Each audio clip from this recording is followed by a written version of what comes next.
नमस्कार। Ancient time से different materials insert किए जाते रहे हैं यूट्रस में प्रेगनेंसी प्रिवेंट करने के लिए। अरब्स और टर्क्स अपने लंबे ट्रेवल के दौरान डेजर्ट्स में अपने एनिमल्स के यूट्राई में पेबल्स इंसर्ट करते थे ताकि प्रेगनेंसी प्रिवेंट की जा सके और उनका जर्नी अनइंटरप्टेड रहे। इस्लामिक साइंटिस्ट एविसेना ने 11th सेंचुरी में first intrauterine device pessary insert की फीमेल्स। 19th सेंचुरी में बहुत सारे प्रोपोनेंट्स हुए, इनोवेटर्स हुए जिन्होंने स्टेन पेसरीज यूज की। ये स्टेन पेसरीज डिफरेंट मटेरियल से बनी होती थी, जैसे would, Ivory, stone, glass, gold, silver. Doctor call ने 700 फीमेल से 1902 में जर्मनी में विशबोन लाइक पेसरी इंसर्ट की। इसकी वजह से सीरियस पेल्विक इन्फेक्शंस हुई और पेसरी ने एक बैड नेम मान किया। First intrauterine device contraceptive start किया डॉक्टर रिचर्ड रिक्टर ने 1909 में। ये एक रिंग लाइक स्ट्रक्चर था जो सिल्कवॉर्म गर्ट से बना था। 1920 में अर्नेस्ट ग्रेफनबर्ग ने ग्रेफनबर्ग रिंग प्रपोज किया। ये सिल्कवॉर्म गर्ट विद सिल्वर वाइल्स से बना था। 1934 में टी ओटा ऑफ जापान ने ओटा रिंग प्रपोज किया। ये गोल्ड और गोल्ड प्लेटेड सिल्वर से बना था। इनिशियल एंथुसियाज्म इन सब इंट्रायूट्राइन डिवाइसेस का बड़ी जल्दी ही कन्वर्ट हो गया स्केप्टिसिज्म और कंडेमेशन में। सो मच सो दैट कि रिस्पेक्टिव गवर्नमेंट्स ने इसे कंडेम किया for fear of pelvic infections.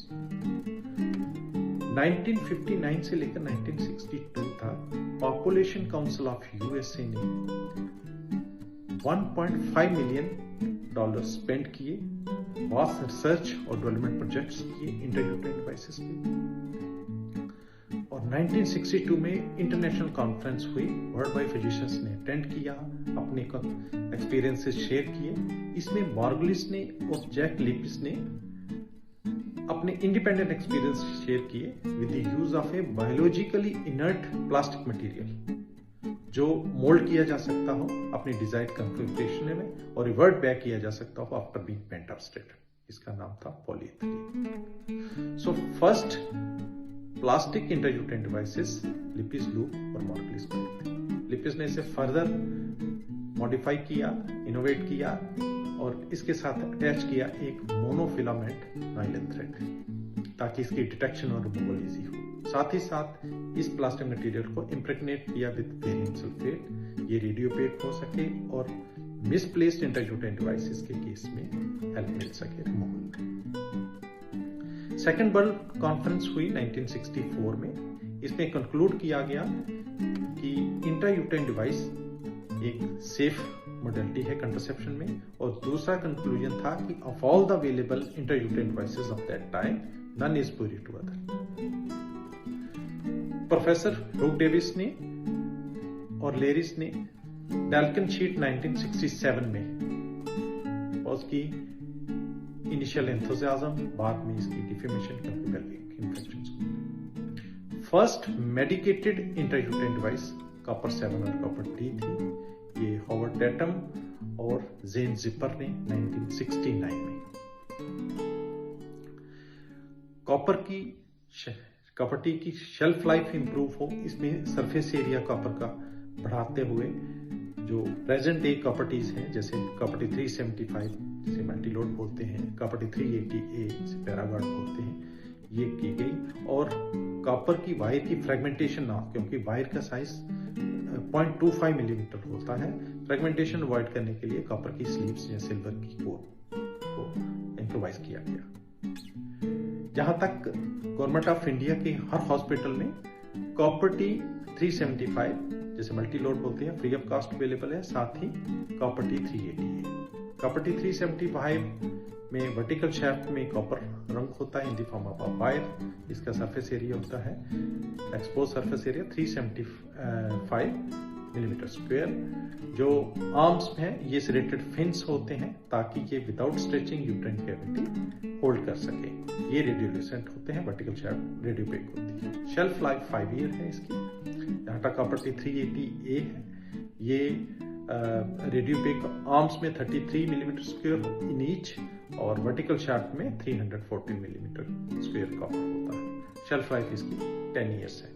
इसमें प्लंजर होता है, जबकि मल्टीलोड के केस में प्लंजर नहीं होता है। गवर्नमेंट ऑफ इंडिया के हर हॉस्पिटल में ये फ्री ऑफ कॉस्ट अवेलेबल है। जहां तक मैकेनिज्म की बात है इंट्रायूटेराइन डिवाइसेस की, तो प्राइम मैकेनिज्म है कि ये ओवा और स्पर्म का फर्टिलाइजेशन नहीं होने देता। क्योंकि यूट्रस में हम एक फॉरेन बॉडी इंसर्ट कर रहे हैं तो इन्फ्लेमेटरी रिएक्शन होता है, जिसकी वजह से सेलुलर और बायोकेमिकल चेंजेस होते हैं एंडोमीट्रियम में। एंडोमीट्रियम में हार्मोनल एसिंक्रोनाइजेशन होती है और प्रोजेस्टेरॉन का लेवल अभी बिल्कुल बेसलाइन पे नहीं आया होता, इससे 2-3 डेज प्रायर मेंस्ट्रुएशन हो जाती है। दूसरा, टिश्यू प्लाज्मिनोजेन एंजाइम रिलीज होता है, वो फिब्रिन को इनहिबिट करता है, जिसकी वजह से हीमोस्टेसिस इनहिबिट होता है, ब्लीडिंग होती है। इन्फ्लेमेटरी रिएक्शन के चलते मैक्रोफेजेस और इन्फ्लेमेटरी सेल्स जो हैं ओवोमोस्पर्म को इनगल्फ करते हैं और चूंकि एक इन्फ्लेमेटरी रिएक्शन है, इसमें प्रोस्टाग्लैंडिन्स रिलीज होती हैं, सो स्लाइट मोटिलिटी इंक्रीज यूट्रस और ट्यूब्स में देखा गया है, जिसकी वजह से कंसेप्शन नहीं होती। यहाँ तक प्रोजेस्टेरॉन कंटेनिंग डिवाइसेस की बात है तो ये सर्वाइकल म्यूकस थिक करते हैं, स्पर्म की एंट्री इनहिबिट करते हैं। कॉपर अपने आप में स्पर्मिसाइडल है, गमेटोटॉक्सिक है, हालांकि सीरम कॉपर लेवल कॉपर की इंसर्शन से वेरी नहीं करता। सो ओवरऑल प्रोजेस्टेरॉन कंटेनिंग जो है वो प्रोटेक्शन देते हैं। इन जनरल भी इंट्रायूटेराइन डिवाइसेस से एक्टोपिक प्रेगनेंसी के केस में प्रोटेक्शन मिलती है। ओवरऑल जो है प्रोजेस्टेरॉन कंटेनिंग के केसेस से हायर साइड पे प्रोटेक्शन मिलती है। जहां तक एडवांटेजेस की बात है, ये सेफ है, मॉडलिटी है, हाईली इफेक्टिव है, लेस देन 1% फेलियर रेट है और 6 to 8 केसेस पर 1000 वन टाइम मोटिवेशन रिक्वायर्ड होती है।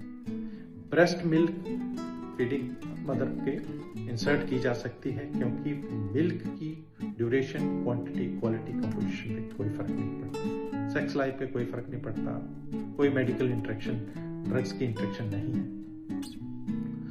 और इसके साथ ही भी cost wise free of cost available है गवर्नमेंट एस्टेब्लिशमेंट में। अबॉर्शन के इमीडिएटली हम इंसर्ट कर सकते हैं और एक्शन इमीडिएटली स्टार्ट होता है। यहाँ तक फर्टिलिटी रिस्टोरेशन है, तो रिमूव करने के बाद फर्टिलिटी रिस्टोर हो जाती है, ऐसा इनफर्टिलिटी इसके साथ कोई एसोसिएशन नहीं। जहाँ तक डिसएडवांटेजेस की बात है तो टेक्निकल एक्सपर्ट चाहिए, मिनिमल इंस्ट्रूमेंटेशन भी चाहिए, कॉस्ट हालांकि free of cost government hospital में फ्री ऑफ कॉस्ट अवेलेबल है। सेक्सुअली ट्रांसमिटेड डिजीज और HIV के केस में प्रोटेक्शन नहीं है।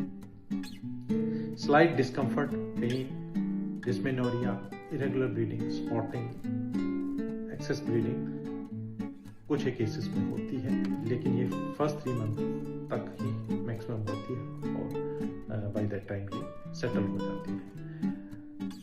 एक्सेस ब्लीडिंग का काज यही है कि टिश्यू प्लाज्मिनोजेन एंजाइम इंक्रीज होता है, फिब्रिन को इनहिबिट करता है। दूसरा, हार्मोनल सिंक्रोनाइजेशन होती है, मेंस्ट्रुएशन 2-3 डेज प्रायर स्टार्ट होती है। और तीसरा, इन्फ्लेमेटरी रिएक्शन है, जिसकी वजह से ब्लीडिंग होती है। यहाँ तक इन्फेक्शन की बात है तो स्टडीज बताती हैं कि इन्फेक्शन ओवर एस्टिमेटेड है in case of intrauterine devices. Infection का प्राइम काज यही है कि पेशेंट सिलेक्शन अगर ना हो। सो दूसरा, अगर फ्लेयर है इन्फेक्शन का तो इस वजह से इन्फेक्शन हो सकती है कि प्रीवियस इन्फेक्शन अनडिटेक्टेड रही और फ्लेयर हुआ इन्फेक्शन का। और तीसरा कि फ्रेश कोई sexually transmitted disease, urinary tract infection हुई है। एक्सपल्शन 2 to 8% रेट है इसका। जहां तक परफोरेशन की बात है, ये 0.5 to 1.5 per 1000 है। Ectopic pregnancy overall ectopic pregnancy का रेट कम है in case of copper T users. हालांकि जिन पेशेंट्स को प्रेगनेंसी जो कंसीव करते हैं आफ्टर कॉपर टी, इनमें 30% चांसेस ज्यादा है एक्टोपिक प्रेगनेंसी होने के। किन पेशेंट्स में कॉपर टी नहीं इंसर्ट करनी चाहिए? So absolute contraindication as per WHO, pelvic infections जिसमें परप्यूरल सेप्सिस, करंट और recent infection, sexually transmitted disease within 3 months, pelvic case tuberculosis known case, malignant gestational trophoblastic disease, cervical, ovarian, endometrial cancer। अगर uterus में कोई by birth congenital anomaly है जो incompatible है with insertion,